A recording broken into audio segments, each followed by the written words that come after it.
Do you know who Miriam Adelson is? If you don't, you really should, because this person has donated nearing $350 million to pro-Trump campaigns and is a pledged Zionist, which all of this leads us to believe, is Trump even operating under the America First agenda? I don't even know how to answer that anymore. With the number one agenda, with receipts in this video showing that the intent of all of that money is to solidify the Zionist Israel agenda. Like, subscribe, hit that notification bell. You do not want to miss this. Let's run it. The tension is that he owes the Israelis big because Miriam Adelson gave him $100 million in 24, and that came with some strings.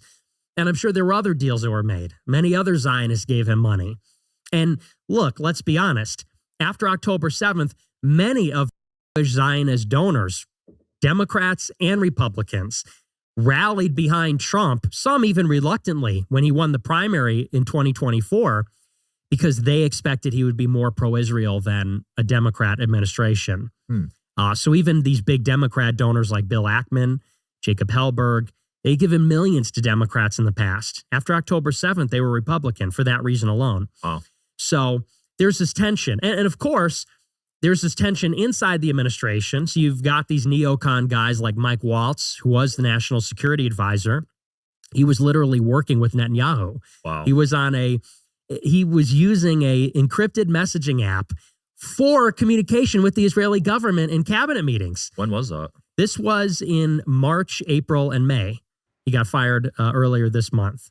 Think about how does that make you feel to know that someone in our government is working with a foreign government, let alone the prime minister of that government that is known to do dubious stuff with central intelligence agencies, if you will. It's kind of crazy, no? I mean, this is our government. And to be honest, that face says it all right now. I'm not even capping. What I'm going to show you right here is just receipts of ChatGPT showing what Miriam Adelson has donated to Trump's political party over his campaigning career.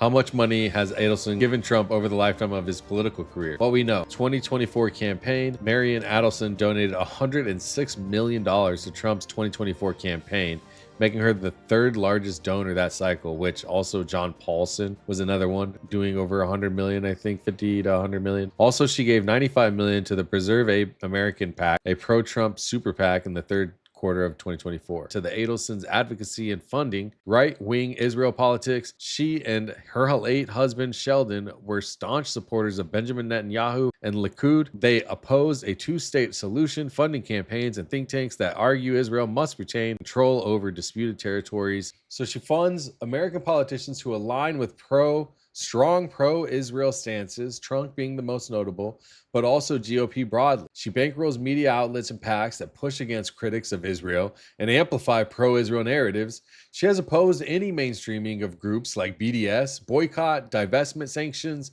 calling it anti-Semitic and a threat to Jewish survival. Miriam Adelson isn't just another billionaire donor. She's the queenmaker of U.S. Zionist politics. Her mission is to hardwire U.S. foreign policy into a permanent guarantee for Israel's dominance in the Middle East, no matter the cost. Every million she gives to Trump, to PACs, to think tanks, flows back to that one objective: Zionism as an unshakable pillar of American policy. Now, what do you think about that when it comes to somebody like Miriam Adelson, who's given $300 to $350 million to the political campaign of Donald Trump, when their number one objective is to bring the Jewish state to the entire world and solidify their space occupying the land of Israel? The Heritage Foundation is one of the biggest, most influential conservative nonprofits. Yeah. Everybody in politics, right-wing politics, knows Heritage. Socially conservative, fiscally conservative. They promulgated a project last year called Project Esther. Project Esther is like name. It's called Project Esther. You can look it up. It's on their website. It's not a conspiracy theory. Project Esther says they are going to get a Republican government in power. They're going to wait for a Republican to become the president, for Republicans to control the House and the Senate. Once they do, there will be a public-private partnership, meaning government with the private sector, to label anybody that has protested Israel, anybody that supported Palestine, any campus groups, activists, We're going to label all of them as terrorists. We're going to say they're a Hamas support network. That's the acronym they came up with, an HSN. If you're pro-Palestine, if you're an activist protesting, writing essays, you're on the campus, you're a Hamas support network. Hamas are terrorists. You're a terrorist. They said, and once we get our favorable Republican government, we're going to use immigration law, national security laws like terrorist laws. We're going to use education laws, basically everything that's on the books to go after these people, deport them, surveil them. That's what the money was always about. That's what the donor money is all about. It's about getting this control. It's about getting into their agenda and fulfilling every piece from inside the most integral little nook and cranny that we don't think of. They're in there. This is what that is. Put them in prison, financially sanction them, ostracize them, and this is a quote, ostracize them from society. Basically expel them, cancel them from social life.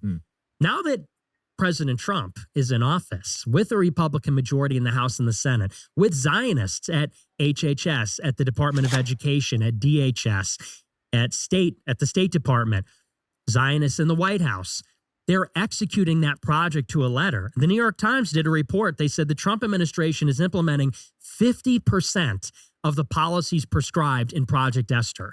Yeah. So when Trump goes after Harvard and UPenn and Brown and Columbia and Cornell and Yale and says, we're coming after your endowments, your loans and federal grants, we're coming after tax exempt status, we're coming after your international students, this is a war on the elite schools, the highly selective schools, the Ivy Leagues, so that they will stop the pro-Palestine protests and so that they will implement a pro-Israel curriculum in their Middle East Studies department. Wow. And there's two purposes for this. It's pretty transparent. One, if the United States is giving Israel billions of dollars to annihilate the civilian population, if the United States is maybe going to war with Iran, where would you expect to see a popular or grassroots protest against that stuff? College campuses. So when you shut down the college campuses, you're clearing the way for the United States to support these wars without any opposition. Billions of dollars in missiles and maybe a ground war, regime change war in Iran. And all the protests have been silenced preemptively. That's number one. Number two, Harvard, UPenn, Columbia, all these elite schools. The students that graduate from those schools go on to work for the top law firms, the top hedge funds. They work on Wall Street in the Foreign Service and the State Department.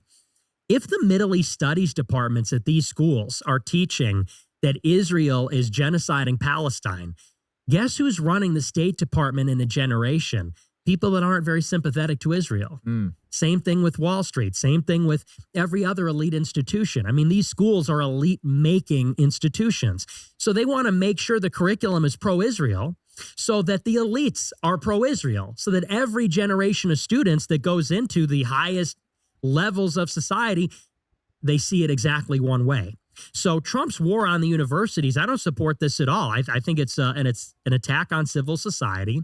And I think it's very clearly motivated by trying to pave the way for, once again, this foreign influence. I think it's evil. Now, after hearing and seeing all of that, me providing at least some form of receipts, just real surface level stuff on ChatGPT, showing how much money Miriam Adelson has given to the Trump campaign over these years. Not to mention, that's just one. You're talking billions of dollars just from a select handful of individuals, not to mention John Paulson and Miriam Adelson and others. There's so many others. So let me know what you think about all of this down below. Is this going to become more of an issue? And are we cracking open something that we've been, maybe sheltered for quite some time?